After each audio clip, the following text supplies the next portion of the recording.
everybody, just a quick little video here from Megan, the faithful fibromyalgia warrior. So it is January the 1st, 2023. Wow, another year has ended, a new one is beginning. And whether you are dealing with the effects of a food coma or not, that's okay. So you might be feeling about as active and motivated as my dogs. Let me show you. So you might want to do about as much as our Greyhound Billy is doing right now, or our Spaniel Birdie is doing right now. And that's okay. You know, I came to understand that the fact that it is the first day of January, I mean, it's great. It does signify that as per our calendars, we're starting a new year, everything resets. However, it isn't the fact that it's the 1st of January that makes it magical. That there is no magic to it. And I would just like to say that if you are somebody who overindulged, whatever it might be, whether it's keto treats, whether it is even meat-based, but you had too much of it, whether you maybe had too much alcohol, whether you smoke and had too much nicotine in your system. I don't know. I don't know where you're at. But what I know is we can start to make changes any day. We don't have to wait till today to do it. Now, if you've already been making changes, that's fantastic. Seriously, that's amazing.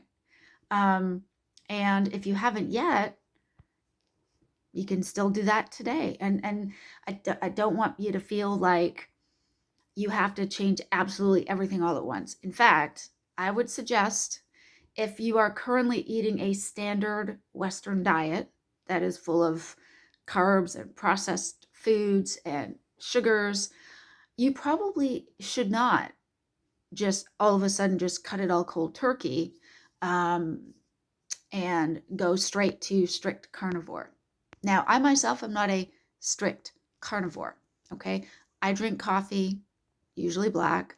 I drink tea, always black. I eat all sorts of meats. I don't eat just steak. I love lamb, and you know, if I could get over, well, I've had liver before and it was okay. It's just the last time I made it, I gave myself food poisoning. So if someone was to cook it for me, I would probably try it once again, like a chef, like a certified cook. Okay, I would probably try it again. But you know, I eat eggs, whole eggs, as well as the yolks. I love my 20% fat ground beef. I love bacon. I eat those things regularly, by the way: bacon, egg yolks, ground beef.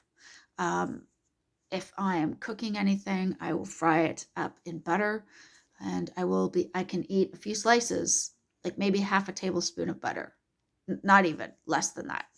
And that's just if I'm hungry, but I'm not really hungry and I don't want to suddenly have a binge, right? But wherever you're at, whatever you eat, just know that whether you start tomorrow or March the 20th or October the 5th, you can start and restart anytime. I would suggest that, hey, why not start today? Right? Why put it off any longer? And don't worry if you are skeptical that this might work, because I was, okay? I had tried every diet possible that I knew of at the time. Over time, I struggled with bulimia and binge eating, as well as severe restriction periods for over 30 years. And it wasn't until I went to a meat-based diet that was able to change, and I was able to find recovery from that addictive behavior and thinking. So don't worry if you feel like, well, you can't do it. you can't work out or you've got physical limitations. I have fibromyalgia. This is a neck pillow, by the way, because I still deal with constant, continuous neck pain from whiplash I suffered when my husband and I were rear-ended back in 2018. So it's been 4 years since that happened, 4.5 years since it happened, and I still suffer with neck pain. Okay, and I have fibromyalgia. I still have arthritis. I still get sore joints from time to time. Um, I still have an inflamed sacroiliac joint and a disc bulge that is not fully healed. Suffered a disc injury back in 2014, 8 years ago, going to be 9 this March. And yet it never fully healed. So I understand that. So my mobility is less. It's limited and it's less. But honestly, just changing what we eat can make all the difference. It certainly did for me. If you feel overwhelmed at the thought of just all of a sudden, just that's it, no bread, no gluten, like no gluten, so no wheats of any, no flours of any kind, no cereals, no grains, no pulses, no seeds, no lentils, none of that. And for me, a lot of that I didn't eat anyways because of my IBS. So it was easy to cut it out because I wasn't consuming it to begin with. But if you're somebody who eats that regularly and you are feeling like there's no way you can cut everything out all at once, start slow. Maybe start with cutting out sugar and cutting out dairy and soy. Those are the things I cut out first: sugar, dairy, soy, and gluten. And work your way up to gradually, and I would say when I say sugar, I mean everything processed, right? Maybe include with that all the seed oils, or start with processed foods, all the processed seed oils and sugars and carbs. Start there. Maybe that's easiest, right? Start there. And once you've adjusted to that change after a week or two, well, then you might want to start, instead of cutting out dairy, I did mine for a different reason. Maybe that's where you swap out the skim milk or any of the nut milks, which, by the way, don't drink. They're full of oxalates. They're not good for you. Okay, swap it out. Maybe start doing half and half. Drink full fat milk. Work your way up from skim to semi-skim to whole milk. And then maybe you'll also find that you can tolerate a little cream in your coffee. You need a lot less, tastes delicious, goes further. That might be a way around it. So start with making small changes. Start to cut back on your carbs so you can cut out the carbs.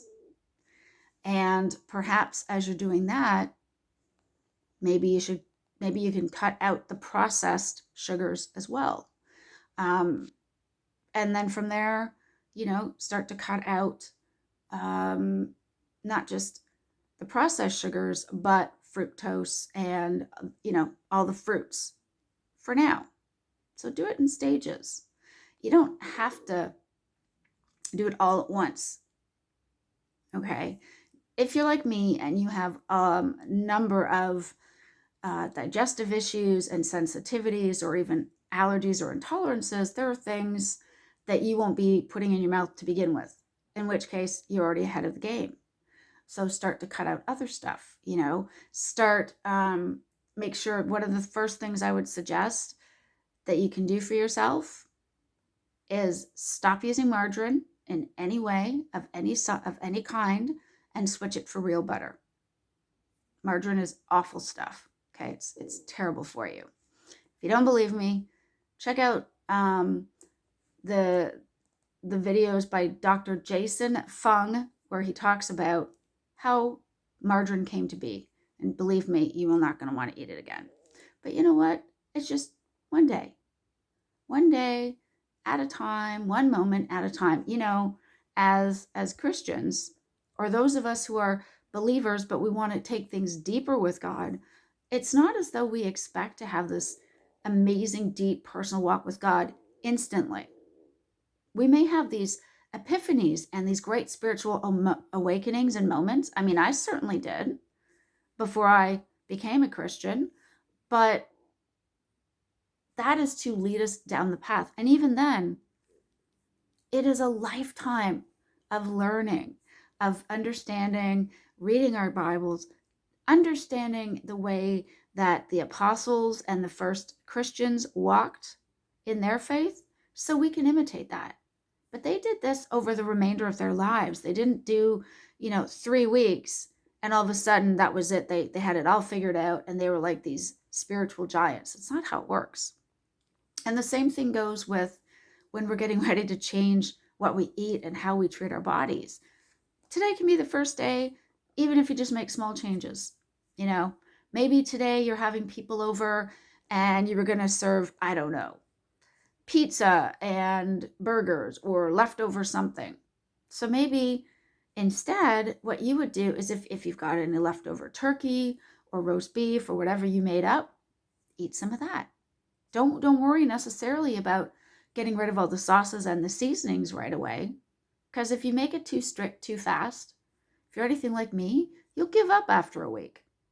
And this is supposed to be something that we do every day for the rest of our lives because we feel good, we enjoy it, and it's nourishing.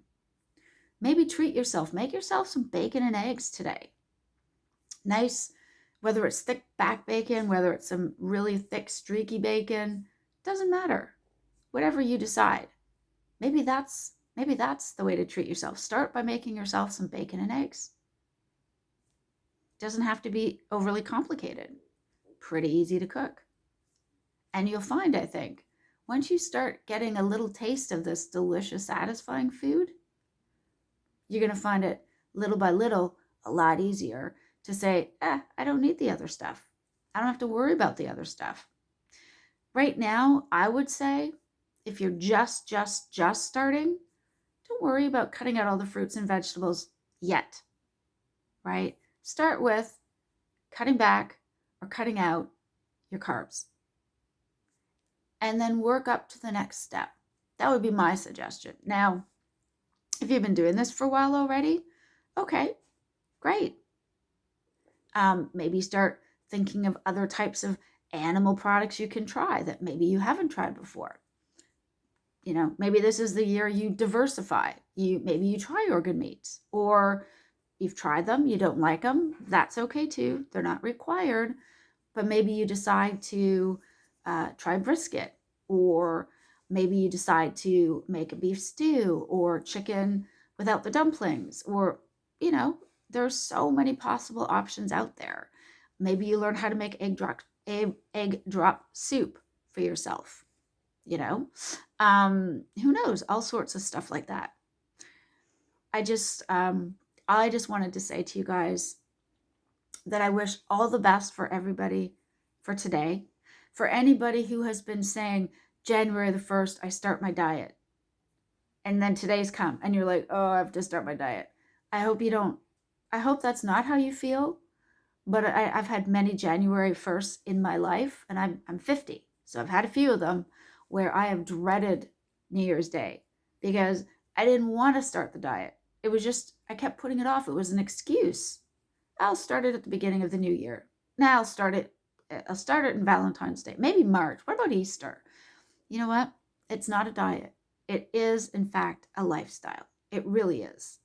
It is a way of eating for our better health. Pardon me.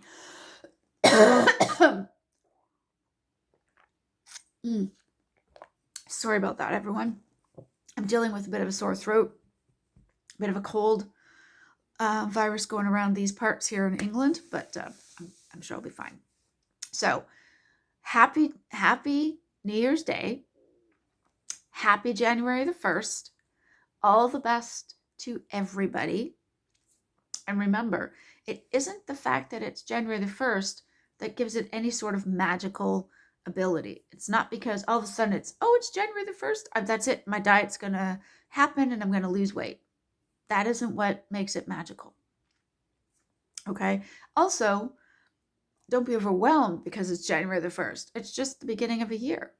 It's just a way of starting our calendars over again. That's it. And it's cool. And we got to celebrate and send off last year. But you know what? It is just a day. The first of the month. Every month starts at 1. This just happens to be January. And any day that you decide that you're ready to start making changes and heading towards a lower carb into low carb, into a keto, or maybe even some sort of a carnivore type diet, that's great. Anything that gets us closer to eating the way God intended is always a good thing. And it's never too late to start, and it's never too late to start over. That's it for me, guys. Have yourselves a great day, and I will see you soon with another video. Love you all. Take care. Bye for now.